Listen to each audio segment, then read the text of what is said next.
ಇದೇ ವ್ಯಕ್ತಿ ದಯಾನಶಂಕರ್ ಪಾಲ್ ಅನ್ನುವಂಥ ಜಾರ್ಖಂಡ್ ಮೂಲದ ವ್ಯಕ್ತಿ ತನ್ನ ಮಗ ಕೃಷ್ಣಕುಮಾರ್ ಪಾಲ್ ಸುಮಾರು ಒಂದು 35 ವರ್ಷದ ಮಗ ಟೆಕ್ಕಿ ಸಾಫ್ಟ್ವೇರ್ ಇಂಜಿನಿಯರ್ ಅಂತ ಈತನ ಮಠದಲ್ಲಿ ಕೂಡಿ ಹಾಕ್ಕೊಂಡಿದ್ದಾರೆ. ಮತ್ತು ಅವರು ತಮ್ಮ ಜೊತೆಯಲ್ಲಿ ಇಟ್ಕೊಂಡು ಮಗನ ಕಳಿಸ್ತಾ ಇಲ್ಲ, ತಲೆ ಕೆಡಿಸಿದ್ದಾರೆ. ತನ್ನ ಮಗ ವಾಪಸ್ ಬೇಕು ಅನ್ನೋ ನಿಟ್ಟಿನಲ್ಲಿ ಅವರಿಗೆ ಹೈಕೋರ್ಟ್ ಮೆಟ್ಲನ್ನು ಏರಿರುವಂಥದ್ದು. ಮತ್ತು ಅವರು ಏನೋ ಒಂದು ABS ಕಾರ್ಪಸನ್ನು ಹಾಕಿದ್ದಾರೆ. ಯಾವ ಅಂಶಗಳಲ್ಲಿ ಹಾಕಿದ್ದಾರೆ, ಏನು ಕಂಟೆಂಟ್ ಅಂತೇಳಿ ಅವರ ಪರ ವಕೀಲರಂತ ರಾಜಶೇಖರನ್ನು ಮಾತಾಡ್ಸೋಣ. ಸರ್, ABS ಕಾರ್ಪಸ್ ಹಾಕಿದ್ದೀರಿ ಹೈಕೋರ್ಟಲ್ಲಿ, ಈಗ ಅಲ್ಲಿ ಒಂದು ಬಾರಿ ವಿಚಾರಣೆ ಕೂಡ ಆಗಿರುವಂಥದ್ದು. ಸೊ ಅವ್ರ ತಂದೆಯ ಏನು ಹೇಳ್ತಿದ್ದಾರೆ, ಯಾವಾಗ ಮನೆ ಬಿಟ್ಟು ಹೋದ್ರಂತೆ, ಎಲ್ಲಿದ್ದಾರೆ, ಏನಾದರೂ ಮಾಹಿತಿಗಳಿದೆಯಾ? ದಯಾಶಂಕರ್ ಪಾಲ್ ಅಂತ ಒಬ್ಬರು ಜಾರ್ಖಂಡ್ ರಾಂಚಿಯಲ್ಲಿ ಇರ್ತಕ್ಕಂಥವ್ರು. ಅವ್ರ ಮಗ ಕಾಣೆಯಾಗಿದ್ದಾನೆ ಅಂತೇಳಿ ಅವರ ಒಂದು ಅಲಿಗೇಷನ್ನು, ಅವರ ಒಂದು ಆರೋಪ ಏನಂದರೆ, ತಮ್ಮ ಮಗ ನಿತ್ಯಾನಂದ ಆಶ್ರಮದಲ್ಲಿ ಅವರು ಬಂಧನವಾಗಿದ್ದಾನೆ, ಅವರು ಒತ್ತೆಯಾಳಾಗಿಟ್ಕೊಂಡಿದ್ದಾರೆ.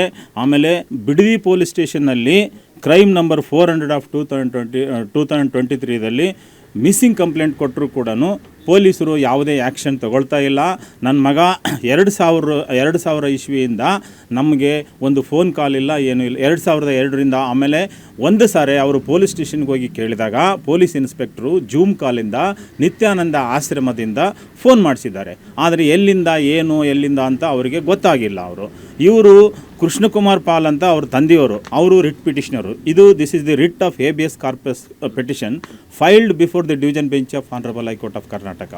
Honorable High Court of Karnataka entertained the writ petition and issued notice to the police and also Nityananda Ashrama. ಅವ್ರ ತಂದೆಯವರಾದ ದಯಾಶಂಕರ್ ಪಾಲ್ ಹೇಳೋದ್ರ ಪ್ರಕಾರ ಅವರು COVID-19ನಲ್ಲಿ ಆ ಟೈಮಲ್ಲಿ ಫ್ಯಾಕ್ಟ್ರೀಸ್ಗಳೆಲ್ಲ IT ಫರ್ಮ್ಸ್ಗಳೆಲ್ಲ ಆಮೇಲೆ IT ಇಂಡಸ್ಟ್ರೀಸ್ ಎಲ್ಲ ಬಂದಿದ್ದಾಗೆ ಆಶ್ರಮಕ್ಕೆ ಹೋಗಿ ಸೇರಿದಾಗ ಅಲ್ಲಿಂದ ಇವರಿಗೆ ಯಾವುದೇ ಒಂದು ಮಾಹಿತಿ ಇಲ್ಲ ಅಂತ ಹೇಳ್ತಾರೆ ಇವರು. ಆ ಸಂದರ್ಭಗಳಲ್ಲಿ ಕೋವಿಡ್ ಸಂದರ್ಭಗಳಲ್ಲಿ ಒಳಗೆ ಹೋಗಿದ್ದಾನೆ. ನಂತರ ಇವರಿಗೆ ಒಂದು ಫೋನ್ ಕಾಲ್ ಇಲ್ಲ, ಏನೂ ಇಲ್ಲ. ಆಮೇಲೆ ಅದಕ್ಕಿಂತ ಮುಂಚೆ ಒಂದು IT ಇಂಡಸ್ಟ್ರಿಯಲ್ಲಿ ವರ್ಕ್ ಮಾಡಿದ್ರು, IT ಪ್ರೊಫೆಷನಲ್ ಆಗಿ ವರ್ಕ್ ಮಾಡ್ತಿದ್ರು. His educational qualification is engineering in electronic and communication. He has studied in Siddaganga institute of technology ತುಮಕೂರಲ್ಲಿ.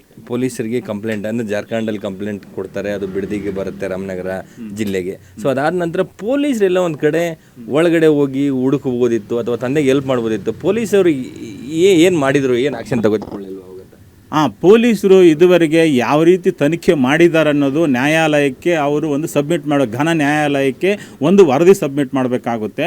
ಇದು ಹೇಬಿಯಸ್ ಕಾರ್ಪಸ್ ಪಿಟಿಷನ್ ಅಂದರೆ ಯಾವುದೇ ಒಬ್ಬ ವ್ಯಕ್ತಿ ಕಾಣೆಯಾಗಿದ್ದರೆ ಮಿಸ್ಸಿಂಗ್ ಕಂಪ್ಲೇಂಟ್ ಕೊಟ್ಟ ನಂತರ it is the duty of the police to find out, trace out ಮಾಡಿ ಅವ್ರನ್ನ ನ್ಯಾಯಾಲಯದ ಮುಂದೆ ತಂದು ನಿಲ್ಲಿಸೋದು ಒಂದು ಕರ್ತವ್ಯ. ಇದು ನ್ಯಾಯಾಲಯದಲ್ಲಿರ್ತಕ್ಕಂಥ ಒಂದು ಪವರ್ಫುಲ್ ವೆಪನ್, ಇದು ಪವರ್ಫುಲ್ ಅಧಿಕಾರ. ಈ ಒಂದು ಅಧಿಕಾರವನ್ನು ಚಲಾಯಿಸಿ ನ್ಯಾಯಾಲಯವು ಈಗ ನೋಟಿಸ್ ಇಶ್ಯೂ ಮಾಡಿದೆ. ನೆಕ್ಸ್ಟು 20ನೇ ತಾರೀಕು ಡೇಟ್ ಇದೆ. ಆ ಸಂದರ್ಭಗಳಲ್ಲಿ ಪೊಲೀಸರು ಯಾವ ರೀತಿ ತನಿಖೆ ಮಾಡಿದ್ದಾರೆ ಅನ್ನೋದ್ರ ಬಗ್ಗೆ ವರದಿ ಕೊಡಬೇಕಾಗುತ್ತೆ. ಸರ್ಕಾರಿ ಪರ ವಕೀಲರು ಹೈಕೋರ್ಟ್ ಮುಂದೆ ಏನು ಹೇಳ್ತಾರೆ ಸರ್? ಇದುವರೆಗೂ ಸರ್ಕಾರಿ ಪರ ವಕೀಲರು ಯಾವುದೇ ಒಂದು ಸಬ್ಮಿಷನ್ ಮಾಡಿಲ್ಲ. ಅದು notice, last date of hearing notice issue ಮಾಡಿದ್ದಾರೆ. 20ನೇ ತಾರೀಕು ಅವ್ರು ಏನು ವರದಿ ಸಲ್ಲಿಸ್ತಾರೆ ಅಂತ ಸರ್ಕಾರ ತರ್ತಕ್ಕಂಥ ವಕೀಲರ ಮೇಲೆ ಗೊತ್ತಾಗುತ್ತೆ ನಮಗೆ. ಕ್ಯಾಮ್ರಾಮನ್ ರಾಜೇಶ್ ಜೊತೆ ರಮೇಶ್, ಏಷ್ಯಾನೆಟ್ ಸುವರ್ಣ ನ್ಯೂಸ್, ಬೆಂಗಳೂರು.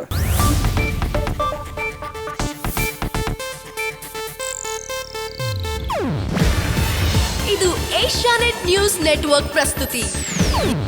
ನೀವು ನೋಡ್ತಿದ್ದೀರಾ ಏಷ್ಯಾನೆಟ್ ಸುವರ್ಣ ನ್ಯೂಸ್.